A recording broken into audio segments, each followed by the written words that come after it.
베드로가 설교를 다 끝냈습니다. 베드로의 설교는 듣는 사람들에게 큰 충격을 가져다 주었습니다. 왜냐하면 그들이 옳다고 믿었던 것이 다 잘못되었다는 것을 깨달았기 때문입니다. 그들은 예수님을 죽인 것이 옳다고 믿었습니다. 예수님은 신성모독죄를 범했기 때문에 마땅히 죽어야 할 죄인이라고 생각했습니다. 그런데 베드로의 설교는 오히려 하나님이 예수님의 편에 계시며 예수님을 내어주신 것도 하나님이시고 예수님이 죽으신 것도 하나님의 뜻이며 그리고 그분을 다시 살리신 것도 하나님이시라는 말씀을 전했는데 그 말을 들은 사람들이 우리가 생각한 것이 다 잘못됐었구나. 하나님의 시각에서 하나님의 편에서 전하는 것이 하나님의 말씀이죠. 하나님의 생각을 전하는 것이 하나님의 말씀이죠. 그러므로 하나님의 말씀을 들을 때 하나님의 시각과 인간의 시각이 얼마나 다른지를 깨닫게 되는 것이죠.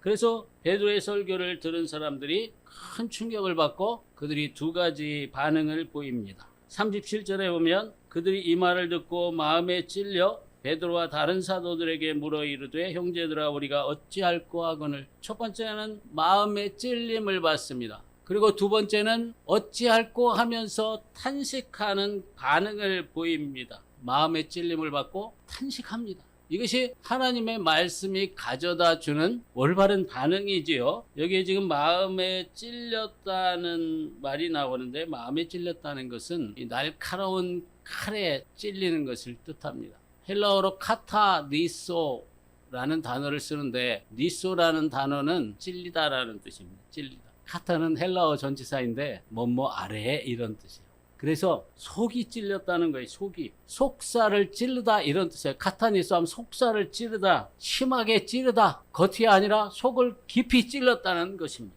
그렇죠. 하나님의 말씀은 예리한 검과 같다고 했습니다. 하나님의 말씀은 살아있고 활력이 있어서 좌우의 어떤 날선 검보다도 예리하다고 했습니다. 그러니까 그 하나님의 말씀의 날선 검이 사람들의 폐부를 찌르는 거죠. 사람들의 깊은 속을 찌르는 거죠. 그래서 그들이 옳다고 믿고 자기 인생이 괜찮다고 생각했던 사람들이 그게 아니라고 하는 것을 알게 되어서 그것을 바로 마음의 찔림을 받았다라고 표현을 하는 겁니다. 하나님의 말씀은 하나님 앞에 만물이 벌거벗은 것 같이 드러나게 하는 그런 기능을 가지고 있습니다. 그래서 하나님의 말씀이 정말 올바로 선포되고 성령님이 역사하시고 듣는 사람들이 그 말씀을 제대로 받을 때는 자기도 몰랐던 자기의 속이 하나님 앞에서 드러나게 되는 것이죠. 베드로가 전한 말씀을 듣고 자신들이 얼마나 잘못했는지 예수님을 죽인 것이 얼마나 큰 죄인지 그들이 깨닫게 됩니다. 자신들의 죄에 대해서 아픈 마음을 가집니다. 아파합니다. 그러니까 마음의 찜을 받는다는 것은 아파한다는 것입니다. 자신의 잘못에 대해서 아파한다는 것을. 여러분, 내 잘못에 대해서 하나님 앞에서 또는 심지어 사람들에게 행한 내 잘못에 대해서 아파한 적이 있죠. 아파한 적이 있을 겁니다. 우리가 사랑하는 가족들에 대해서 잘못한 것을 나중에 뒤늦게 깨닫고 그것에 대해서 내가 아파합니다. 또 우리가 하나님 앞에서 잘못한 것을 깨닫고 하나님 앞에서 아파합니다. 그것이 바로 마음의 찔림을 받는 것이죠. 진짜 하나님의 말씀이 선포됐을 때는 이 마음의 찔림을 가져다 줍니다. 근데 마음의 찔림에도 두 가지가 있어요. 하나는 긍정적인 찔림, 긍정적으로 마음의 찔림을 받는 사람들이 있어요. 여기 모인 베드로의 설교를 듣고 마음의 찔림을 받는 사람들은 긍정적으로 마음의 찔림을 받고 그들이 어찌할꼬 탄식하면서 하나님 앞으로 나아가서 회개하는 그런 마음의 긍정적인 찔림을 받은 사람들입니다.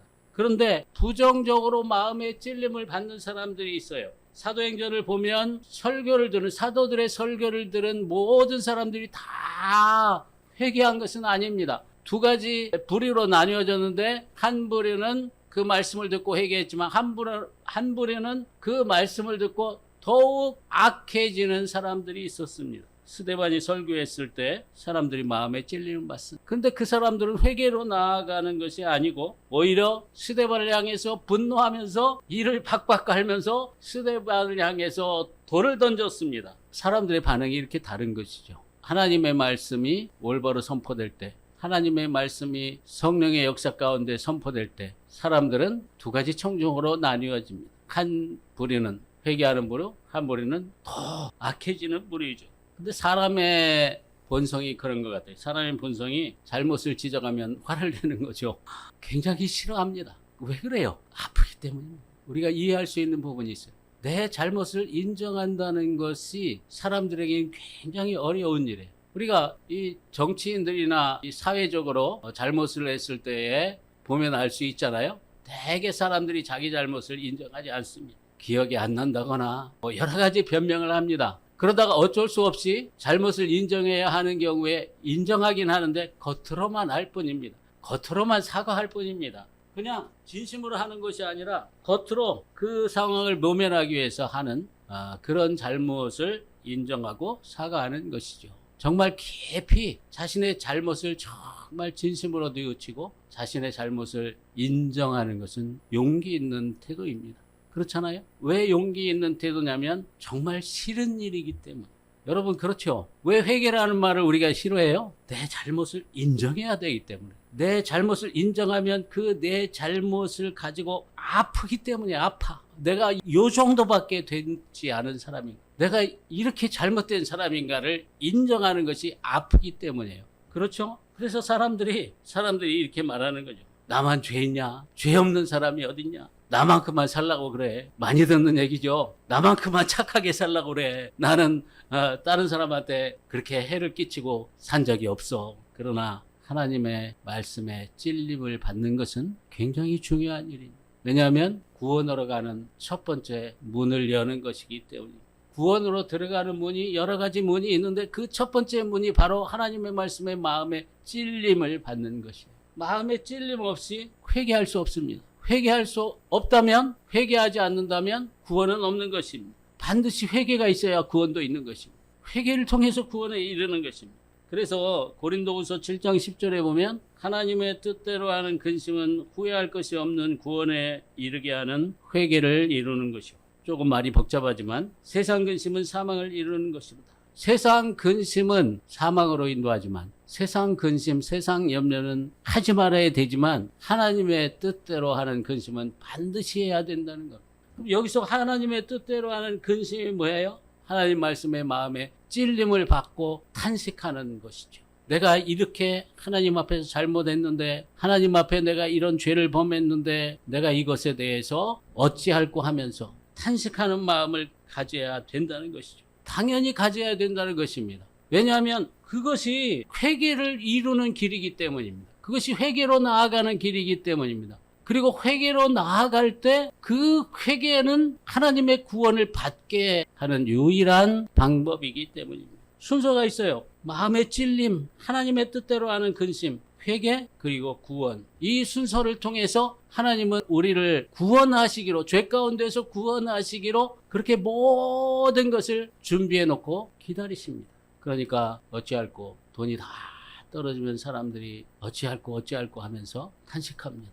또 세상에 무언가 내가 가진 것이 다 떨어지면 어찌할꼬 탄식합니다. 그런 탄식이 아니라 정말 하나님의 말씀 앞에서 마음이 찔려서 하는 그 탄식을 성경은 귀하게 여기고 있습니다. 가치 있게 여기고 있습니다. 베드로가 나중에 이렇게 말합니다. 40절에 보면 또 여러 말로 확증하여 권하여 이르되 너희가 이 패역한 세대에서 구원을 받으라. 패역이라는 말을 씁니다. 패역은 한자로 거스를 패 거스를 역자입니다. 거스른다는 뜻입니다. 거절한다는 뜻입니다. 어긋난다는 뜻입니다. 패역한 세대라는 건 하나님을 거스르는 세대, 하나님을 거절하는 세대, 그리고 하나님과 계속해서 어긋나는 세대를 가리키는 것이죠. 조금 바꾸어서 적용해 보면 이렇게 어긋난 삶을 살고 있는데도 불구하고 하나님의 말씀을 거절하고 마음에 찔림을 갖지 않는 세대를 가리키는 것이죠. 또 하나님의 말씀 앞에 어찌할 거라는 탄식이 없는 세대를 가리키는 것이죠. 회개하지 않는 세대를 가리키는 것이기도 하죠. 정말 회개하는 길은 하나님께서 기뻐하시는 길입니다. 잠언 3장 32절에 보면 대저 패역한 자는 여호와의 미워하심을 입거니와 정직한 자에게는 그의 교통하심이 있습니다. 우리가 말을 좀 바꿔보면은요, 거스르면서도, 하나님의 뜻을 거스르면서도 회개하지 않는 자는 하나님 미워하신다는 거예요. 하나님의 말씀을 거절하면서도, 하나님의 말씀에 어긋난 삶을 살면서도 회개하지 않는 사람은 하나님이 미워하신다는 것이에요. 그러면 정직한 자는 누구냐? 정직한 자는 인정하는 자입니다. 정직한 자는 자신의 잘못을 인정하는 자입니다. 하나님 잘못했습니다. 그뿐이에요. 그것으로 충분합니다. 하나님은 그 말을 듣기를 기다리고 계시더라고요. 우리에게 그 말을 듣기를 기다리고 계세요. 그럼 우리는 그 말만 하면 돼요. 하나님 앞에. 내가 어떤 잘못을 깨달았을 때, 하나님의 말씀에 비추어서 내 마음에 찔림이 있을 때 속으로 하나님께 이렇게 말씀하시면 돼요. 하나님 잘못했습니다. 즉시 하나님이 용서하십니다. 즉시 받으십니다. 즉시 받으시고 즉시 회복시키십니다. 우리의 영혼을 즉시 회복시키십니다. 그뿐으로 충분해요. 그리고 성령으로 확증해 주십니다. 우리가 성령을 충만을 받은 사람이라면 죄가 있을 때는 그 성령의 충만을 막죠. 그런데 하나님 잘못했습니다 한마디만으로 성령님이 다시 물밀듯이 내 안에서 흐르는 것을 경험하게 됩니다. 정직한 자는 그의 교통하심이 있다고 했어요. 잘못을 인정하는 자는 하나님이 가까이 오셔서 사귀신다는 거예요. 그래, 네가 인정하는구나. 예수님 뭐라고 말씀하셨어요? 나는 죄인을 부르러 온 것이지 의인을 부르러 온 것이 아니다라고 말씀하셨어요. 사실은 의인은 하나도 없어요. 하나도 없어요. 모든 인생은 죄인들이에요. 그래서 죄가 없다 하는 자는 거짓말하는 자라고 그랬어요. 하나님 앞에. 죄 없다 하는 자는 거짓말하는 자다 그랬어요. 아멘. 우리가 죄가 있다 그렇게 잘못을 인정할 때 하나님은 우리를 회복시켜 주십니다. 우리의 영혼을 회복시켜 주십니다. 정말 여기에 모인 수많은 사람들이 마음의 찔림을 받아서 어찌할 거라며 탄식하고 있을 때 베드로가 이때라는 듯이 베드로가 그들에게 살 길을 알려줍니다. 살 방법을 알려줍니다. 베드로가 뭐라고 말해요? 베드로가 이르되 너희가 회개하여 각각 예수 그리스도의 이름으로 세례를 받고 죄사함을 받으라. 그리하면 성령의 선물을 받으리니. 베드로가 세 단계에 걸쳐서 구원을 얘기하는 거예요. 이 모두가 구원이에요. 그래서 나중에 이 패역한 세대에서 구원을 받으라. 근데 구원은 세 단계를 거쳐서 이루어져요. 첫 번째 단계는 바로 회개입니다. 회개. 베드로가 이 말을 할 때 성령의 부드러운 음성으로 이들에게 얘기합니다. 사실요, 하나님의 말씀을 듣고 내가 마음의 찔림을 받고 어찌할꼬 하나님 앞에서 내가 이런 죄를 범했으니 내가 어떻게 살 수 있을꼬 이렇게 하면 사실은 끝난 거예요. 그런 마음을 가지면 그 다음에는 순조롭게 진행되는 거예요.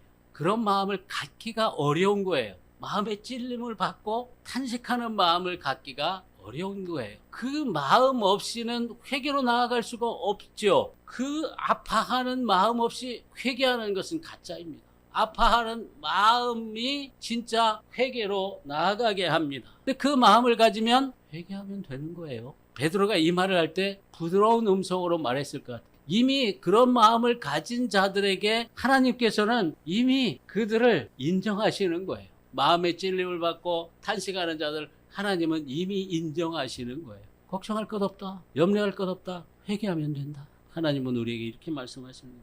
회개하면 돼. 너희가 내 앞에서 살 방법은 회개하면 된다. 그리고 그 모든 것을 내 아들 예수를 통해서 준비해 놓았다. 회개하는 것, 하나님 앞에서 회개하는 것이야말로 우리 인생에서 가장 중요한 일이에요. 아멘. 왜냐하면 회개만이 살 길이기 때문입니다. 회개만이 죄사함을 받는 유일한 방법이기 때문입니다. 그래서 첫 번째 단계는 회개. 그럼 회개는 뭡니까? 회개는 탄식만 하고 있는 것이 아니에요. 회개는 하나님을 향해서 나아가는 것이에요. 하나님의 선하고 인자하신 성품을 믿고 하나님을 향해서 돌이키는 것이에요. 히브리어로 슈브라는 단어를 쓰는데 그 슈브는 돌아서다라는 뜻입니다. 돌이키다라는 뜻입니다. 돌아가다라는 뜻입니다. 탄식만 하는 자리에 있는 것이 아니라 하나님을 향해서 돌아가는 것, 그것이 바로 회개예요. 또 헬라어로는 메타노에오라는 단어를 써요. 메타노에오. 이 뜻은 조금 달라요. 제거하다 이런 뜻이에요. 제거하다. 다르게 생각하다 이런 뜻이에요. 우리가 회개하기 위해서는 생각이 바뀌어야 돼. 인생관이 바뀌고 지금까지 내가 가치 있다고 생각하는 그 것들을 하나님 말씀을 들어보니까 그게 아니고 정말 하나님 앞에 사는 것이야말로 가치 있는 인생이라는 다시 자기 인생을 재구해 보는 거예요. 자기의 삶을 다시 생각해 보는 거예요. 내가 옳다고 믿고 옳다고 생각하는 것들이 잘못된 것일 수도 있겠구나라고 다시 생각해 보는 거예요. 하나님의 말씀에 비춰보니까 아, 이것이 잘못이구나. 잘못된 생각이구나. 이것이 바로 메타노에오, 회개하다라는 헬라어 단어의 뜻이에요. 바꿔서 내 생각을 바꾸는 거예요. 여러분의 생각을 바꾸세요. 다시 생각해 보세요. 지금 걷고 있는 길이 맞는 길인지, 지금 내가 생각하는 그 생각들이 하나님 앞에 올바른 생각인지, 그리고 결단하세요. 믿음은 선택하는 거예요. 다 100% 알고 선택하는 것이 아니에요. 내가 이만큼 아는데 이만큼 아는 것을 가지고 미루어 생각하는 거예요. 어떤 것을 선택할지. 선택해요. 제가 옛날에 하나님을 떠나 살다가 하나님 앞에 돌아올 때 30대 중반이었어요. 그 30대 중반에 제가 인생이 잘 되질 않았어요. 그래서 제가 생각을 했어요. 다시 생각을 했어요. 내가 이대로 가다가는 내 인생은 어떻게 될지 미루어 짐작해 봤어요. 지금까지 살아온 인생, 그래 내가 이 길로 계속 가면 그 끝이 어떻게 될지 난 보이더라고요. 그래서 다시 생각했어요. 내가 하나님한테 돌아가야 되겠다. 이게 굉장히 쉽지 않은 일이더라고요. 그때 저의 상황으로는. 그것이 회개의 길을 가는 그 문제더라고요. 생각을 바꾸는 것이. 하나님 앞에 회개할 때 하나님은 즉시 용서해 주십니다. 아니, 사실은 이미 다 용서하고 계셨어요. 예수님의 십자가 때문에 이미 다 하나님은 용서해 놓으셨어요. 아들을 보내신 거예요. 그래서 우리의 죄를 다 십자가 위에서 피 흘리게 하셨어요. 그리고 하나님은 이미 다 용서하신 거예요. 그래서 세례 요한의 세례와 예수님의 세례는 다른 것이에요. 사도 바울이 에베소에 갔을 때 거기 모인 믿는다고 하는 사람들이 있었는데 그 사람들 보니까 조금 이상해요. 그래서 물어보잖아요. 너희가 믿을 때에 성령을 받았느냐? 우리는 성령이 있음도 듣지 못하였노라. 너희가 무슨 세례를 받았느냐? 우리가 세례 요한의 세례를 받았습니다. 이렇게 얘기해요. 그래서 사도 바울이 얘들이 아직 예수를 모르는구나. 왜 이것이 중요합니까? 세례 요한의 세례는 회개의 세례예요. 죄사함의 세례가 아니에요. 그냥 하나님 앞에 돌아오는 거예요. 하나님 앞에 돌아와 죄의 문제를 처리하는 세례가 아니에요. 죄는 그대로 있는 거예요. 예수님의 세례는 죄사함의 세례예요. 그래서 사도 바울이 예수님을 다시 가르치고 그들을 예수의 이름으로 세례를 줍니다. 예수의 이름으로 세례를 받는 것은 죄사함의 세례예요. 그들이 죄사함의 은혜를 누리고 그리고 하나님께서 그들을 인정하시고 성령을 선물로 주세요. 자, 지금 두 번째 하고 있죠. 두 번째는 죄사함. 각각 예수 그리스도의 이름으로 세례를 받고 죄사함을 받으라. 세례는 베드로전서 3장 21절에 보면 이렇게 말하고 있어요. 물은 예수 그리스도께서 부활하심으로 말미암아 이제 너희를 구원하는 표니 곧 세례라. 세례는 첫 번째 구원하는 표예요. 구원하는 그 표식이라는 말이에요. 속은 아니에요. 겉으로 표식이에요. 표는 겉에 있는 거잖아요. 표식이에요. 어떤 사람은 가짜로 세례를 받아서 정말 영적으로 거듭나지 않은 사람들도 있어요. 그러나 어떤 사람은 정말 세례를 받지 않아도 속으로 영적으로 거듭난 사람들이 있어요. 그 사람들이 받는 세례가 진짜 세례예요. 그 다음에 보면 이는 육체의 더러운 것을 제하여 버림이 아니요 하나님을 향한 선한 양심의 간군이라. 이 물세례는 물에 들어갔다가 다시 나옴으로써 예수 그리스도의 이름으로 세례를 받는 그 물세례는 영적인 죄사함이 이루어지는 게 아니에요. 실제는 세례받지 않아도 내가 예수의 이름을 진심으로 받아들이면 죄사함이 이루어져요. 내 영혼에서. 그럼 세례는 뭐냐? 이렇게 말하고 있어요. 하나님을 향한 선한 양심의 간군이라 이렇게 말하고 있어요. 내가 정말 하나님 앞에서 선한 양심을 가지고 이제는 하나님 앞에서 살겠다는, 내가 죽고 하나님 앞에 살겠다는, 내가 그래서 회개하고 예수 그리스도의 이름으로 죄사함을 받는 것을 믿겠다는 선한 양심의 간구라고 그랬어요. 그러니까 이러한 마음이 있는 사람들은 세례 받을 수 있어요. 그 다음에 보면 죄사함을 받으라 그랬죠. 근데 여기에 아주 중요한 말인데 각각이라는 말이 나와요. 각각. 이것을 강조하고 있어요. 각 개인이 세례를 받고 죄사함을 받아야 된다는 거예요. 내 가족 중에 누가 세례를 받고 예수를 믿는다고 해서 내가 구원받는다는 게 아니에요. 이 믿지 않는 남편들은 가끔 착각할 때가 있어요. 내 아내가 저렇게 예수를 잘 믿고 저렇게 교회를 잘 섬기는데 나는 그냥 덤으로 같이 가겠지 천국에, 그렇게 생각하는 남자들도 있어요. 가끔 가다 보면 그게 아니라는 거예요. 아무리 가족이라도 하나님은 각각, 구원은 각각이에요. 내가 믿어야 되고 내가 예수의 이름으로 죄사함을 받아야 돼요. 예수 그리스도의 이름은 우리를 용서하는 이름이에요. 우리의 죄를 사하시는 이름이에요. 하나님은 이미 예수의 이름을 통해서 우리를 다 용서하셨어요. 근데 왜 우리가 회개해야 되느냐? 그 용서를 누리기 위해서. 우리의 인격이, 나 자신의 인격이 하나님 앞에 고백할 때 그 하나님의 용서를 내가 누릴 수 있어요. 그리고 정말 천국이 내 마음에 임하는 거예요. 여기 죄사함의 은혜는 그리스도인이 누리는 가장 중요한 은혜예요. 죄사함의 은총이야말로 우리 그리스도인을 그리스도인답게 만드는 가장 기본적이고 중요한 은총이에요. 얼마나 귀한 것인지 모릅니다. 용서받는다는 게 얼마나 귀한 것인지 모릅니다.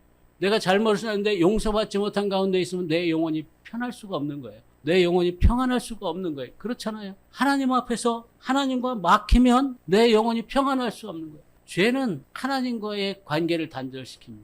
죄는 하나님과의 소통을 막아버립니다. 이것이 우리 인간에게 가장 큰 불행을 가져다주는 원인이에요. 죄는 인간을 억압하고 불행하게 만드는 원흉입니다. 죄 때문에 우리가 불행한 인생을 사는 거예요. 하나님과 막혀있기 때문에 하나님의 축복이 우리에게 올 수가 없는 거죠. 죄 때문에 우리가 고통을 당하는 거예요. 죄 때문에 하나님과 멀어진 거예요. 그런데 예수님이 십자가의 은혜로 그 죄를, 하나님과 막힌 그 사이에 있는 그 죄를 들어 올리십니다. 그 죄를 깨트려 버리십니다. 죄를 녹여버리십니다. 죄는 권능이에요. 아무도 죄를 이길 수가 없어요. 우리 인간의 힘으로는 죄를 이길 수가 없어요. 죄를 어떻게 할 수가 없어요. 권능이기 때문에. 그래서 죄의 권세를 이길 수 있는 분은 오직 예수님밖에 없어요. 예수님의 권세밖에 없어요. 그래서 중풍병자에게 예수님이 이렇게 말씀하시잖아요. 내 죄가 사함을 받았느니라. 인자에게 죄를 사하는 권세가 있는 줄을 너희에게 알게 하려 함이니라. 죄를 사하는 권세, 죄를, 우리와 하나님 사이를 가로막고 있는 그 죄를 깨트리는 권세는 오직 예수님밖에 안 가지고 계십니다. 우리가 회개할 때 예수님의 죄를 사하는 권세가 우리에게 임하는 거예요. 그래서 죄를 치워버리고 하나님과 교통하게 만들어주는 것이죠. 할렐루야. 그 죄가 제거될 때 우리 영혼에 기쁨이 옵니다. 죄사함의 기쁨. 예수 믿기 처음 시작할 때 사람들이 기뻐합니다. 죄사함의 기쁨이에요. 죄사함의 은혜. 또 우리가 신앙생활을 하면서 우리가 회개하고 눈물 콧물 흘리고 그리고 우리의 죄를 사함을 받습니다. 용서를 받습니다. 그때 기쁨이 회복됩니다. 기쁨이 회복됩니다. 그리고 기쁨이 회복되고 성령님이 다시 우리 안에서 회복됩니다. 그 성령님을 다시 새롭게 누리게 돼요. 그것이 바로 우리 그리스도인의 삶의 비밀이죠. 이 죄사함의 기쁨으로 살아가는 사람들이 바로 우리들입니다. 그리고 세 번째 단계는 하나님이 인정하셨어요. 하나님이 회개하는 자들을 인정하셨어요. 기뻐하셨어요. 즉시 용서해 주시고 그리고 성령을 선물로 주세요. 선물은 미워하는 사람 안 줘요. 그죠? 좋아하는 사람만 주는 게 선물이에요. 미운 사람 떡 하나 더 준다 말이죠. 그건 선물이 아니에요. 그냥 입 막으려고 주는 거지. 진짜 선물은 좋아하는 사람들에게만 주. 하나님이 좋아하신다는 말이에요. 회개하는 자들. 우리가 비록 회개하려면 내 잘못을 인정하고 그래서 아프지만 하나님은 좋아하신다는 거예요. 회개하는 자를 하나님은 기뻐하신다는 거예요. 그래서 선물을 주신다는 거예요. 성령을 선물로 주신다는 거예요. 이 패턴은요, 예수님을 처음 믿을 때만 적용할 수 있는 패턴이 아니고 우리가 평생 신앙생활 하면서 적용해야 하는 패턴이에요. 우리 그리스도인은 이 패턴을 계속 유지해야 돼요. 우리가 하나님의 말씀을 계속 듣고 하나님의 말씀 앞에 서요. 그러면 우리가 잘못한 것이 있을 때는 마음의 찔림을 받고 탄식하고 하나님께 회개로 나아가고 그리고 용서함을 받고 그리고 다시 성령으로 회복되는 그런 프로세스를 우리가 계속해서 가져야 되는 것입니다. 그것이 평생의 그리스도인의 삶에 가져야 하는 패턴이에요. 그리고 이것을 통해서 하나님은 우리를 계속 성장시키세요. 점점 죄로부터 우리를 점점 거룩한 영역으로 우리를 변화시키세요. 어느 날 보면 힘있게 되고 어느 날 보면 변화되어 있는 자신을 발견하게 되는 거예요. 바울은 이 과정을 이렇게 요약해서 말씀합니다. 빌립보서 2장 12절에 보면 그러므로 나의 사랑하는 자들아 너희가 나 있을 때뿐 아니라 더욱 지금 나 없을 때에도 항상 복종하여 두렵고 떨림으로 너희 구원을 이루라. 아까 베드로의 절개는 너희가 이 패역한 세대에서 구원을 받으라 했지만 바울은 이렇게 말해요. 구원을 이루라. 두렵고 떨림으로. 이 패턴을 계속해서 살면서 구원을 이루라. 이렇게 말씀하고 있습니다. 하나님, 우리가 회개하기 원합니다. 그리고 회개하려면 우리가 하나님 말씀에 마음의 찔림을 받고 어찌할 거라는 마음을 가지기 원합니다. 오늘 교회에서 이것이 사라져서 우리가 지금 교회가 너무나 빈 깡통이 되었습니다. 또 교회가 이렇게 되니까 나라도 사회도 지금 너무나 어려운 상황이 되었습니다. 우리가 하나님 말씀 마음의 찔림을 받고 정말 어찌할 거라는 마음을 가지게 되면 놀라운 일이 일어나게 될 것입니다. 교회가 살아나게 될 것이고 나라가 살아나게 될 것이고 사회도 살아나게 될 것입니다. 하나님 우리에게 찔림의 마음을 주시옵소서. 하나님 우리에게 아파하는 마음을 주시옵소서. 하나님 우리에게 회개의 영을 부어주시옵소서. 하나님 우리에게 정말 다시 한번 죄사함의 은총의 기쁨을 누릴 수 있도록 은혜 베풀어 주시옵소서. 하나님 그리고 정말 성령을 누리면서 성령의 능력으로 힘있게 나아가는 우리가 될 수 있도록 교회가 될 수 있도록 다시 한번 우리에게 은총을 베풀어 주시옵소서. 그것이 우리의 기도가 되기를 원합니다.